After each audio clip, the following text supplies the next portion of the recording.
Blog Talk Radio.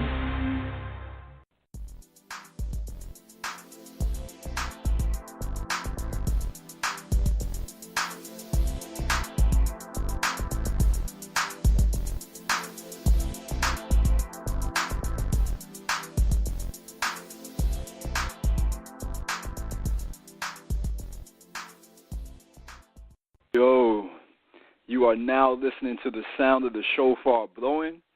You are now listening to Faux Show Holistic Health on Blog Talk Radio. You know, got some music for 2017, so oh shit, it is on, you know. For those of you who know, been following the show, it was like the biggest technical difficulties in getting some music to play this, the beginning of this mug. But anyway, today the shofar is blowing to inspire the people to do their thing. The shofar is being blown to coronate a king and a queen, and also it's a call for all you warriors out there. Warriors, come out to play, yeah. And today our guest family is the ultimate warrior himself. Those of you who know me know that I've been on a long journey myself back in 2002. Matter of fact, it was February 2nd, 2002, so 2/2/2002. I met this brother. He was actually doing a book signing for his book called The Return. And, you know, from there, the journey has just been on. He introduced me to Tantra, Qigong, and the Tree of Life. And so without further ado, you know, and I'm very appreciative of this brother. From there, that things just kept spiraling and growing, and it really affected my journey, and that's why I'm doing the energy work today. So without further ado, the gentleman's name is Master Yao Morris. He is the owner and founder of the Grand Trine International, and also author of The Return, The Oracle of Kinsum Nu, and several other books. And actually, we're going to be talking about his latest endeavor, which is Awakening the Master Masculine. So, Master Yao, you out there? Good evening, sir. Thank you. Yes, sir. How you doing, man? I'm doing excellent, most excellent. Nice, man. Nice. Good to hear from you, man. Good to talk to you, man. Well, you know, at the end of the show, I'm going to have you, you know, like give your website and information, contact information, however you want people to get into contact with you. But your book is so chock full of information, I just want to go ahead and jump right in there. And I think the way to set the perfect foundation for what we're going to be talking about, today we're going to be talking about the warrior, because Master Yao breaks down the four basic elementals, or the four basic parts of spirit as far as masculinity goes. So today we're focusing on the energy of the warrior. And Master Yao, the first thing I think would be helpful to the family is talking about, you said that human beings are energy beings and that masculinity is energy. Can you expound on that? You just said it. We really focus on the fact that we have a flesh body, but the flesh body only works because of the energy body. The energy body is what makes us work. That is our spirit. That is our soul. That is what animates us. When we are born, that's what comes in to make us alive. When we die, that's what leaves to make our body rigid. It's energy. And you can have varying amounts of masculine energy. Everybody doesn't have all of their masculine awoke when they first come here. You've got to finish waking it up. Gotcha. Okay. And your whole Grand Trine International, you know, the tantra and the other things that you have us do in those you know, in the workshops and stuff like that, that is all to awaken that masculinity, or femininity, in this case masculinity. One of the things you talk about in your book that I loved and I thought was really pretty profound as well, first off, the 7 Hermetic principles, the main one that kind of is foundational to all of them is that the universe is mental. And so one of the things that you say, and I'm quoting you here, the vast majority of the warrior activity is mental and involves protecting the minds and spirits of the underdeveloped from false and unnatural habits and belief systems. So with the universe being mental, how important is the warrior to perform that function? He's been falling down on the job. That's how important it is, and that's why we're all screwed up now. No, it's like people don't understand, but really you know, there's a movie that just came out called The Magnificent Seven. Okay. And it's based on a Western about 20 years ago called The Magnificent Seven, which is based on a movie that came out 20 years before that called The Seven Samurai by Akoshi. And Akoshi, you know, he had this thing about that, you know, samurai was based on these 7 principles. But near the end of their age, as it was starting to die out, a lot of the samurai stopped upholding all of the principles completely. And he made the movie because he was sad about that. He was like saying, you know, we really need this. And one of those principles was, you know, that the warrior had to fight for people, but his most important thing was to fight for their beliefs, that they believed in themselves, that they, you know, understood that you need to educate, you need to do all of the stuff that makes people mentally and emotionally strong. And so throughout the movie, the first movie, you see this where it's not just a matter of them coming in and trying to fight the bad guys to save the village. It was also a matter of where they tried to instill into the villagers this concept that, hey, look, you're worth something. We don't care what these people tell you. Don't believe this. Don't believe that. Here's what you need to believe, which is about what's really going to empower you. And so he was basically saying that the reason that the villagers and the farmers got into the negative place in the first place is because they let their beliefs get bad, get messed up. And I thought this was iconic. I thought this was iconic.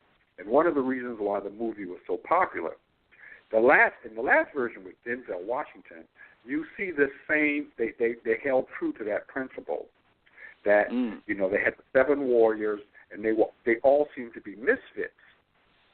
But what you see is that each of those warriors had a message to the people of the town, the mining town, saying basically, you know, you believe that you're supposed to be, this guy's supposed to come in and take all the gold and whatever. And that's part of your problem. You know, if you didn't have these beliefs where you gave into it, they never would have been able to get the foothold in the first place. And so all through the movie, Denzel Washington is making these statements that are profound, you know, about their belief systems being wrong. And then, you know, they came in, they didn't want the Japanese guy in the gang, you know, and they didn't want the Native American in the gang, they didn't want the other stuff in the gang. But in each case, you know, he was saying that the fact that he picked these people showed, you know, I'm looking for the hero in this guy. I don't care what color he is. I don't care what his motto is. I care about his belief and his ability to have his mind right, mentally. And what you saw is all these people were mentally strong. The guy who was, you know, I don't want to give too much of the movie away, but the guy who was out there living in the wild, like the miner, you know, the trapper or whatever he was, he had words of wisdom about beliefs. He told the one guy, you know, you shouldn't talk about women like that. And so, I mean, I just thought that was brilliant because they held to the same theme that Ashoka had back in Japan when he first made the first movie. And he was basically saying the warrior, yeah, he needs a sharp sword and he needs to be able to use it. But the first thing that makes the warrior strong is his mind. Huh. Okay, I'm going to have to check that out. The Magnificent 7 Hermetic Principles. I like that. The 7 came in there twice for us there. It's a Western. It's a Western with Denzel Washington in it. It's a Western. It's not the 7 Hermetic Principles. It's the 7. No. I was saying the Magnificent 7, and then the Magnificent 7 Hermetic Principles. You know, the tie-in together, and it's and that whole law of Bushido too. Like you're talking about the law of the samurai, man. I'm glad that they were able to tie that in and not just make it a Western. Wow, and one of the things that ties into another point that was in your book that you said, what was it? That the warrior energy is not, by nature, is not offensive. You know, it's defensive. And so you're speaking to that point right there. Can you go a little bit into that, because that's what you were talking about in the movie is defending people as opposed to just being on the offense. Yeah, the warrior is not a soldier. A soldier can swing both ways. He can fight offensively, he can fight defensively, and he's paid. The warrior, no, these guys in the movie, they didn't get paid. They said they promised they were going to pay them, but in the end, they didn't get paid.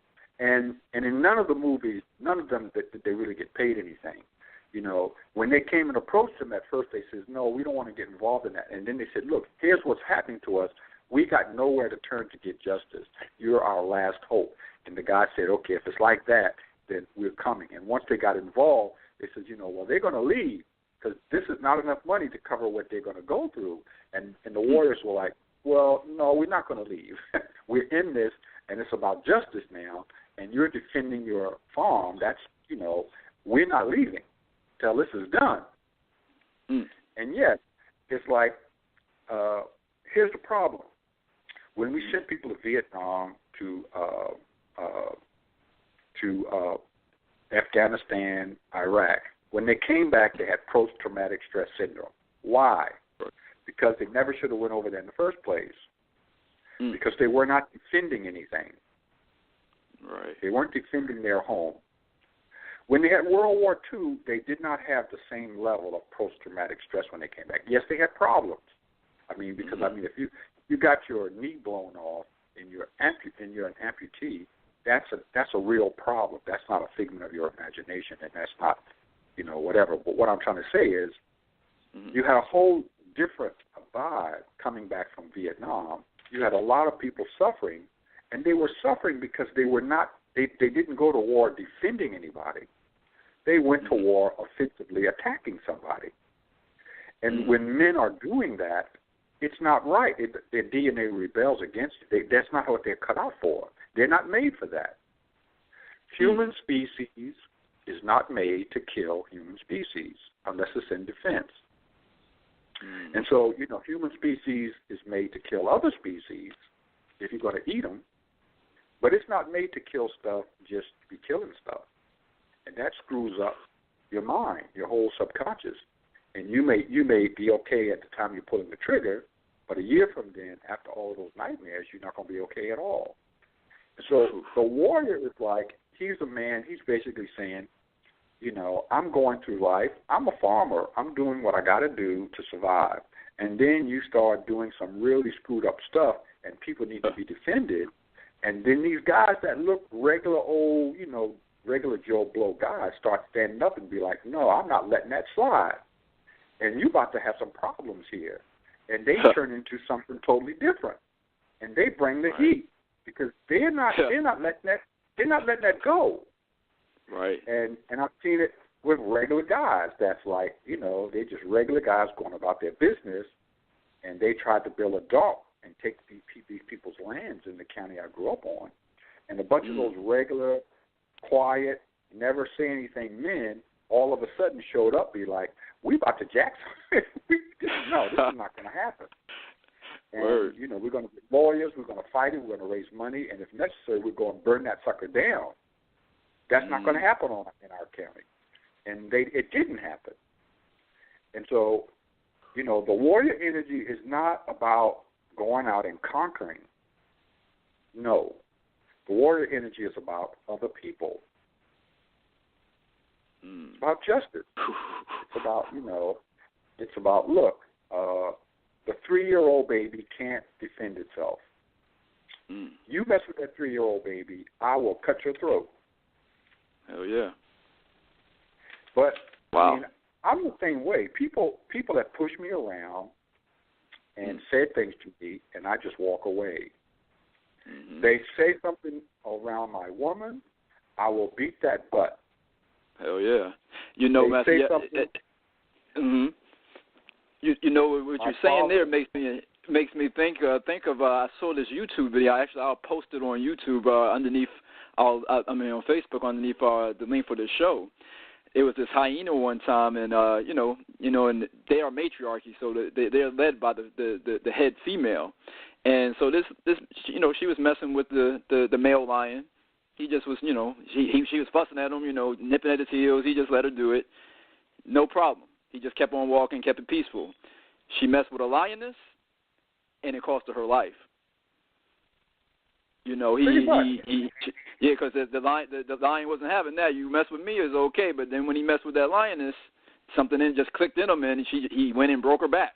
and that was it. That's how it rolls. Mm. And so we got to bring that back. We got a lot of men now with a lot of testosterone, and they're offensive. They're got a lot of hate. They got a lot of this and they got a lot of that. But that's not the warrior energy. We don't get it twisted. Warrior energy is about somebody else, your servant. The samurai started to be about service, and they got off task. They got after 1,000 years that a lot of corruption came in there.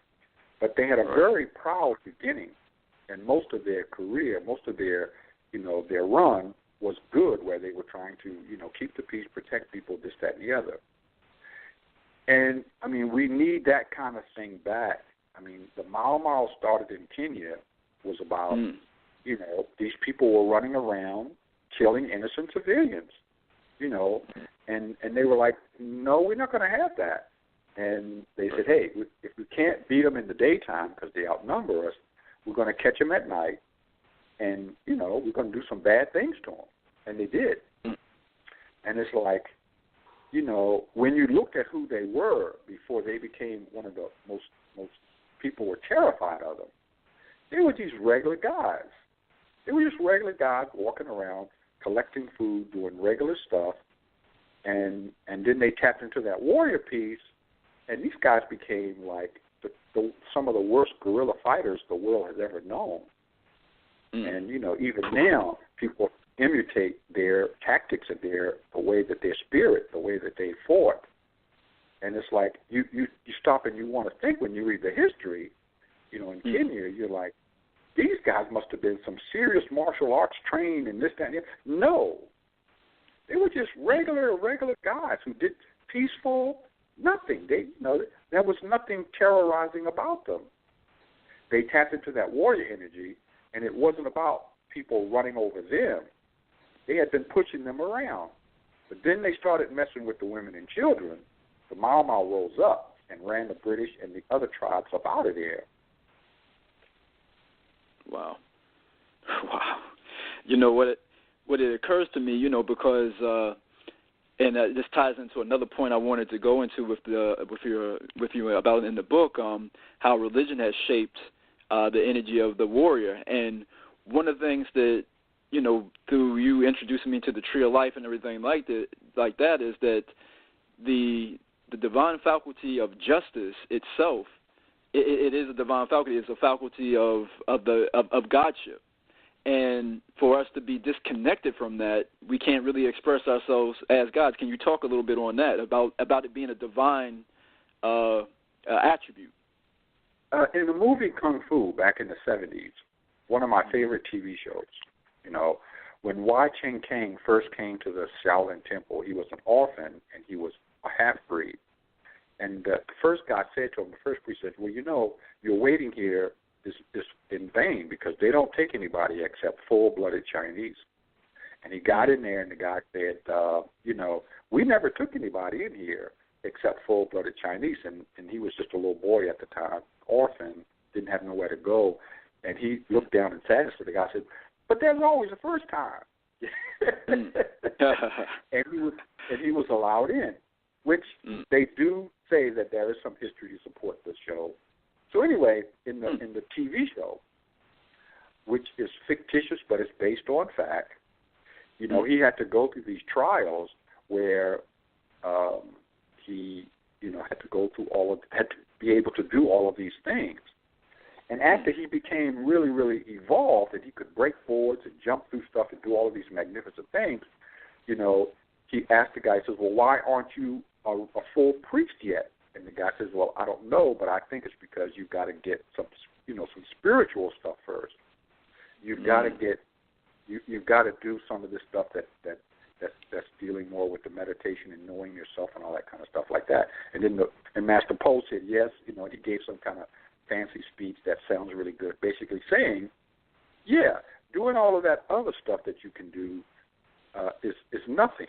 If you don't have your heart, your mind, and your spirit right, if you haven't tapped into that, all of that other stuff doesn't do you any real good.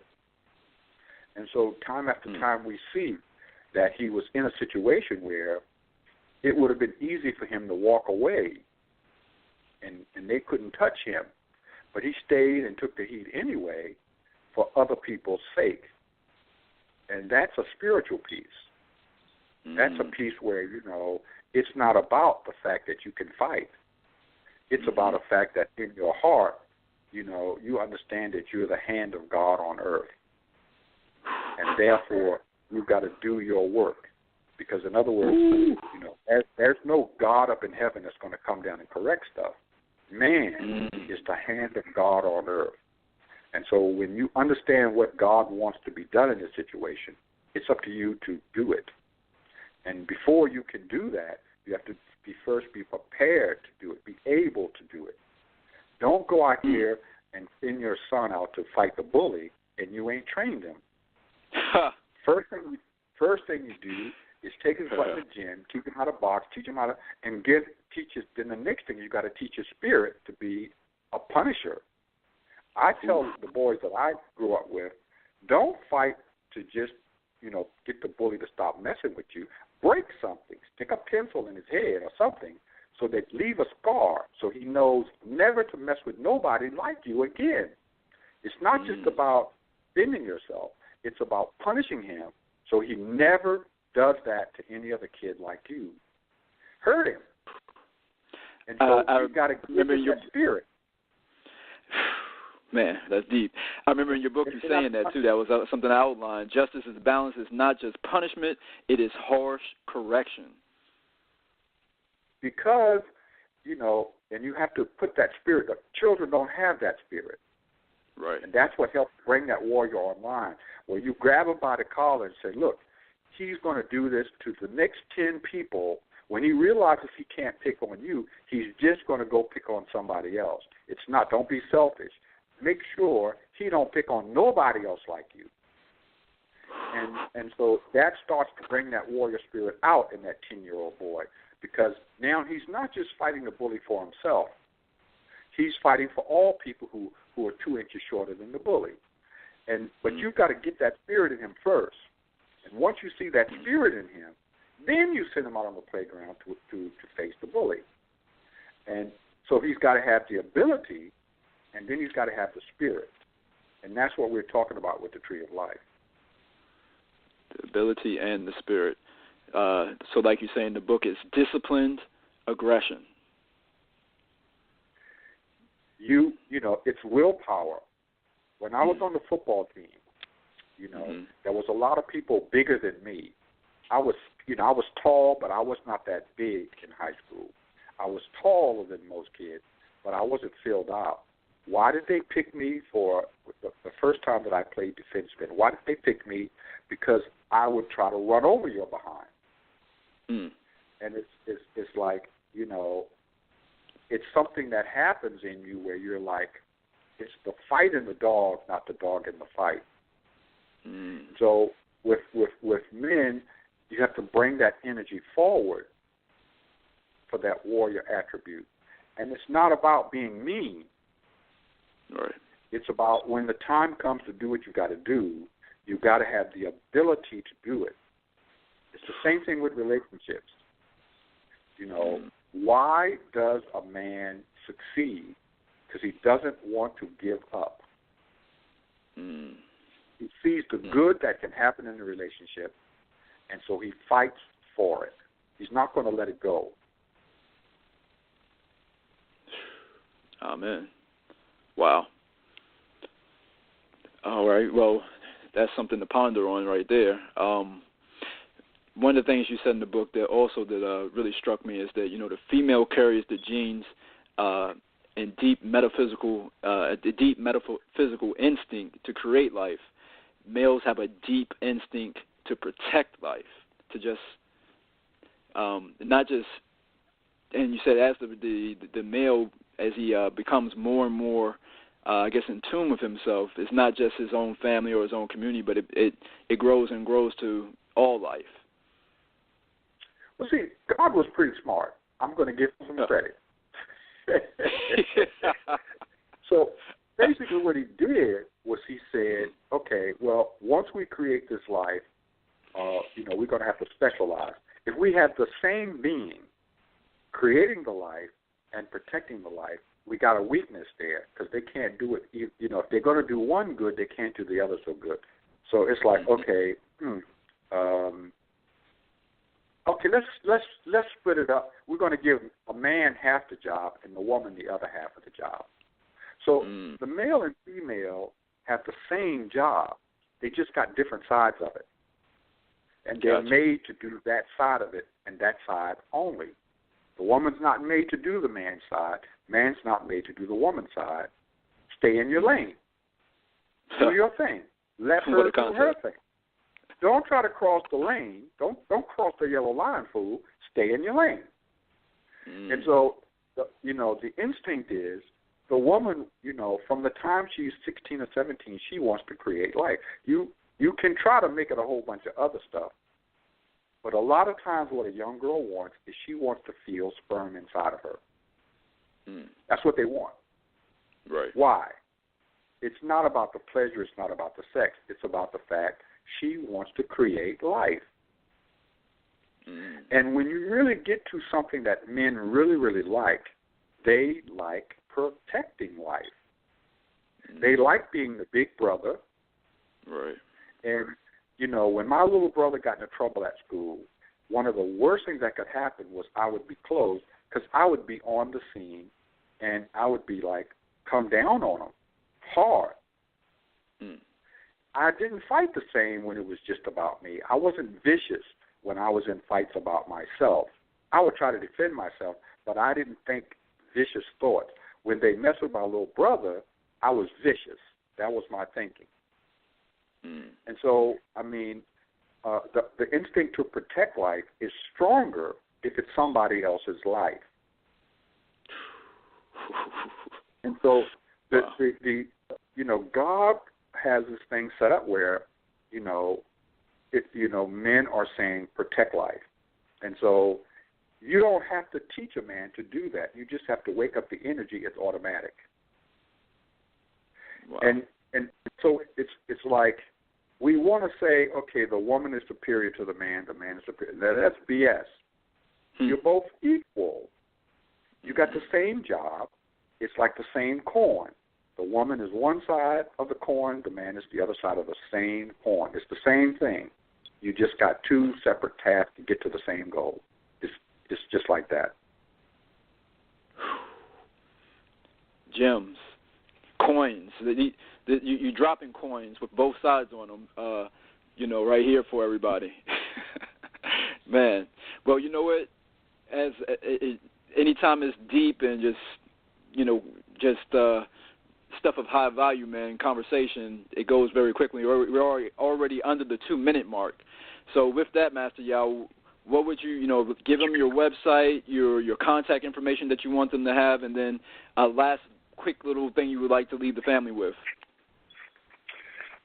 You can go on Facebook and go on to Awaken Books, Facebook, awakenbooks.com, however that thing works out, and sign up and talk about both books, Awakening the Master Masculine and Awakening the Master Feminine. If you want to contact Grand Trine, and through Grand Trine you can contact me, you go to thegrandtrine @gmail.com. And that's Grand, G-R-A-N-D, Trine, T-R-I-N, as in Nancy, E, thegrandtrine @gmail.com. The last thing I guess that I would leave people with is we have what it takes to rebuild our community. And just since this book has been out, people have really, men have really been showing me something. I mean, they really have. And I think we're at the beginning of a renaissance of men, coming back and making a stand and really trying to change some of the dynamics out here. So, I'm seeing that. I'm seeing men, they're buying both books, which I was surprised. They're getting a female book too. I'm like, okay, really? And they're buying the books, and then they're coming back and they're saying, look, I want to do something now. I read the book, And now I feel like I need to be doing something to change things in this community and change men. We can change men one man at a time with these books, and I'm encouraging every man in the sound of my voice to do that. Ashe. Well, again, Master Yao, I know you in the book, you talk about warriors losing and failing, and I know you've been fighting for people to believe in themselves. You're one of the Magnificent Seven. I appreciate you, man, for all that you've done, and, keep fighting the good fight. I'm right there with you. I thank you, sir. I hope I can get on the show again. Yes, no question, man. And you've been listening to Faux Show Holistic Health on Blog Talk Radio. Peace.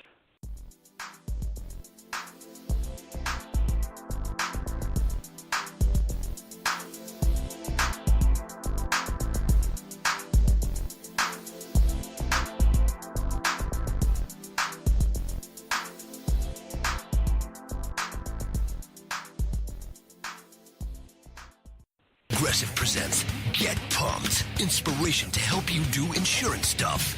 Okay, time out. You're gonna let your budget be the boss of you? Take control with Progressive's Name Your Price tool. Tell us what you want to pay for car insurance, and we'll help you find options that fit your budget. Here's some music to get you pumped.